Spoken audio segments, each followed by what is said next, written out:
Здравствуйте. Предлагаю вашему вниманию мое очередное видео о самолетах на банкнотах. Сегодня Шри-Ланка. У этой страны на текущий момент есть две банкноты с изображением самолетов. Обе памятные и на первый взгляд не особенно интересные. Изображения самолетов мелкие, не основные с точки зрения общего дизайна банкнот. Но на самом деле оказалось, что достаточно интересно. Есть что и порассматривать, есть что рассказать. Итак, информация по пику, как всегда, будет на экране, а я кратко прокомментирую каждую позицию. Первая банкнота 200 рупий 98 года.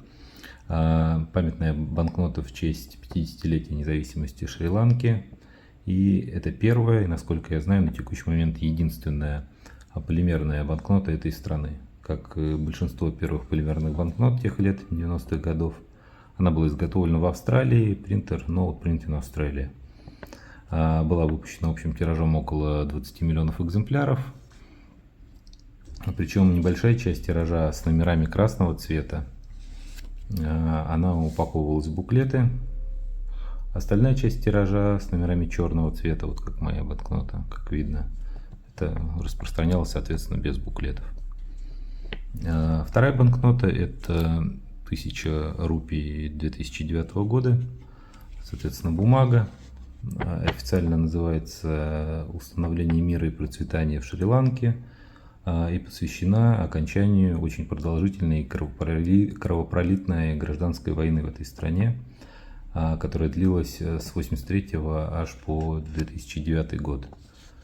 Это был вооруженный конфликт между центральным правительством Шри-Ланки и военизированным движением «Тигры освобождения» Тамилы Лама, которые пытались создать на части территории острова отдельное тамильское государство. Банкнота напечатана тиражом 25 миллионов экземпляров, принтер Делярю. Часть тиража также была упакована в буклеты, но в отличие от первой банкноты, здесь уже нет никаких видимых отличий между банкнотами в буклетах и всеми остальными. У всех номера черные. Единственное, заявлялось, что буклеты упаковывались банкноты с низкими номерами. Но какой-то информации о количестве буклетов я, по крайней мере, не смог найти. Итак, давайте начнем с первой полимерной банкноты. На самом деле она очень интересная и по дизайну, и по огромному количеству мелких деталей, и, соответственно, по объему информации, которую они несут. Вот эти вот, например, ленты из небольших изображений, не знаю, как коллажи назвать, вот, да, на лицевой стороне и наоборот. Здесь за каждым изображением, за небольшим сюжетом скрывается целая история.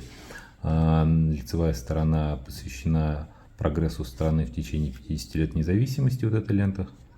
Оборотная сторона посвящена историческим событиям, связанным с, соответственно, Шри-Ланкой. И, например, вот в качестве небольшого примера, это не про авиацию, конечно, но тем не менее достаточно любопытно, меня заинтересовал, да, вот окончание исторической ленты, сюжет с приходом в 16-17 веках голландцев и португальцев на Шри-Ланку и завоевание ее англичанами в 19 веке. И видите, здесь такой небольшой, исторически подтвержденный сюжет отражен, когда буддийский монах при подписании конвенции с Великобританией, Кандианской конвенции 1815 года, он сорвал британский флаг. Там был такой исторически подтвержденный момент, и он нашел свое отражение на банкноте. В общем, очень любопытная сама по себе банкнота, но, собственно, это нас не очень интересует, она достойна отдельного обзора, безусловно, но это не наша тема.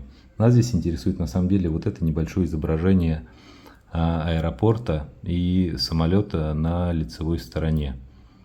Видите, всего-навсего только из-за вот этого небольшого изображения эта банкнота попала в мой альбом. Это международный аэропорт имени Бандаранаики, более известный как международный аэропорт Коломбо, основной международный аэропорт Шри-Ланки. А вот на этой фотографии, например, отлично видно характерную вышку КДП аэропорта, и она же является элементом официального логотипа аэропорта, ну и, собственно, изображена вот здесь вот на банкноте. Так вот, наверное, будет хорошо видно. А теперь давайте наконец посмотрим на самолет. Это самое интересное. На первый взгляд изображение слишком мелкое и не позволяющее его как-то идентифицировать. На самом деле, если рассмотреть, самолет изображен не схематично, а вполне определенно. Определенно можно сказать, что у самолета 3 двигателя, а также изображена какая-то ливрея, особенно характерное изображение какой-то вот в хвостовой части можно рассмотреть. Если принять во внимание, что в таких случаях обычно изображают самолеты национальных авиаперевозчиков, можно посмотреть историю компании Sri Lankan Airlines, которая раньше называлась Air Lanka. И в течение почти 2 десятилетий, с 1979 по октябрь 1998 года, ее самолеты носили одну и ту же ливрею с 2 красными полосами вдоль всего фюзеляжа и с хвостовой частью, окрашенной полностью в красный цвет, с изображением логотипа компании павлина. Но это изображение связано с целым рядом буддийских символов, но опять же не будем здесь отвлекаться на геральдику. В общем, несложно увидеть, что самолет на нашей банкноте несет именно такую на себе, именно такую ливрею, пусть и схематично изображенную, но тем не менее. Остается только проверить парк авиакомпании на предмет самолетов с 3 двигателями, и оказывается, что у них в эксплуатации был только один тип такого самолета, а именно Lockheed L-1011 TriStar, такой вот, как, например, вот на этой фотографии. То есть, как бы это было неудивительно, по такому мелкому изображению на банкноте можно определенно установить и тип воздушного судна, и авиакомпанию. Но на самом деле именно этот самолет Lockheed L-1011 TriStar здесь изображен вполне заслуженно, ведь воздушных судов именно этого типа в свое время, в 80-е и 90-е годы, в парке этой компании было больше всего. Поэтому вот, собственно, все стало на свои места с этим изображением. Пусть небольшим и на первый взгляд схематичным, и смотрите, да, совершенно теряющимся, если смотреть на общий дизайн банкноты, ее лицевой стороны. При этом на самом деле есть один трагический момент, о котором нельзя не сказать. Ведь именно на таком самолете, именно в этой авиакомпании, именно в этом аэропорту в 1986 году произошел теракт, когда на борту самолета Air Lanka UL-512, который на тот момент готовился к вылету в этом аэропорту, но вылет его задерживался, он, соответственно, был на стоянке, готовился к вылету, произошел взрыв. Произошел теракт, произошел взрыв, погибло много людей, хотя, как потом выяснилось, жертв на самом деле могло быть существенно больше, потому что таймер бомбы, который был поставлен с расчетом на то, что она должна взорваться, когда самолет уже будет в воздухе. Но вылет самолета, соответственно, рейса был задержан. Взрыв произошел на земле, и большинство пассажиров в тот момент удалось спасти.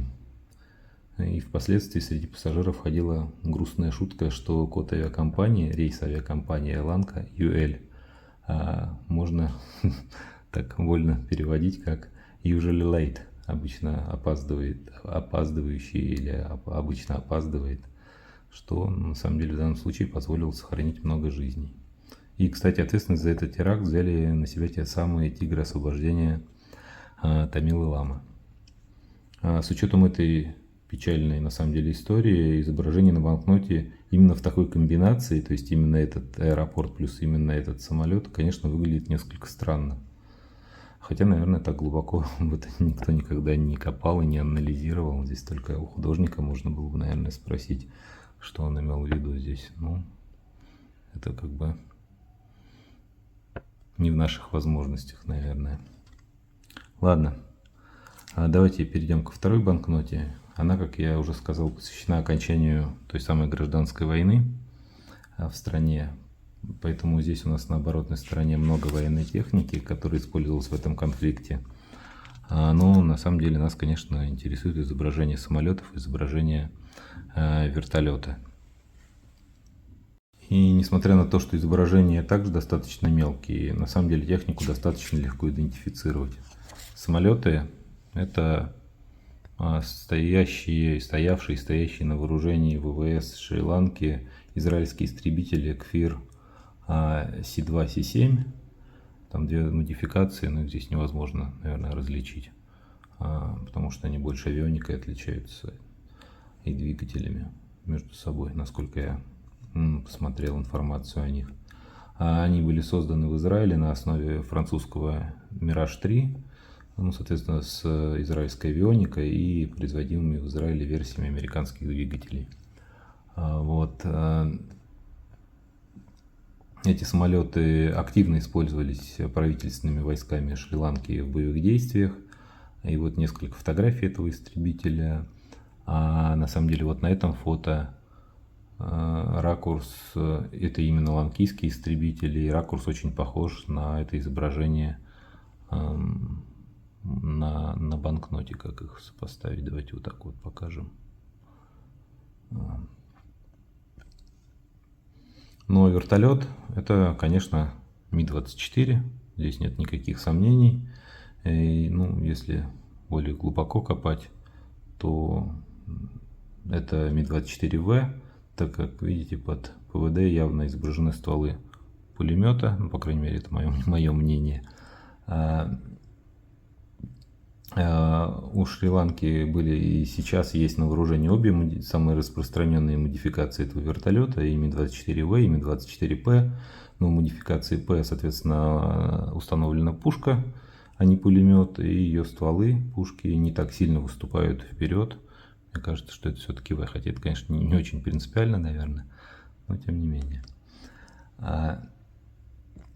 Вот для примера несколько изображений, тоже именно ланкийских Ми-24. Вот Ми-24П, вот Ми-24В. Тоже вертолеты играли большую роль в войне, использовались в течение очень длительного времени и до сих пор стоят на вооружении ВВС Шри-Ланки.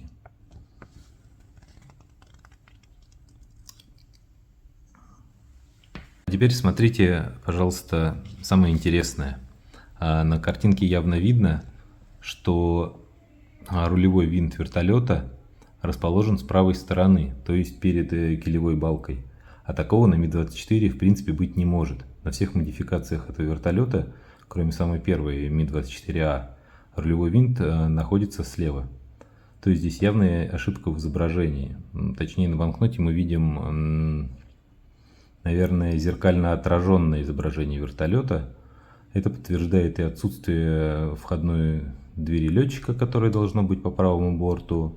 И вот это вот изображение, так сказать, вот этой, не знаю, как правильно сформулировать, треугольной рамочки, которую на картинке видно на самом деле хорошо, на фонаре оператора. С правой стороны его быть не может, как здесь изображено. Так как входной люк оператора открывается слева, соответственно, этот вот треугольничек, он тоже должен быть с левой стороны. Это вот хорошо видно, например, вот на этой фотографии. То есть правильное изображение этого Ми-24В должно быть вот таким.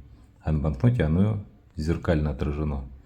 Видимо, художник это сделал в целях общей компоновки размещения изображений на банкноте. Не знаю, но вот такую вот вещь можно обнаружить, если внимательно приглядеться. Такие вот интересные авиационные банкноты Шри-Ланки. Спасибо, увидимся.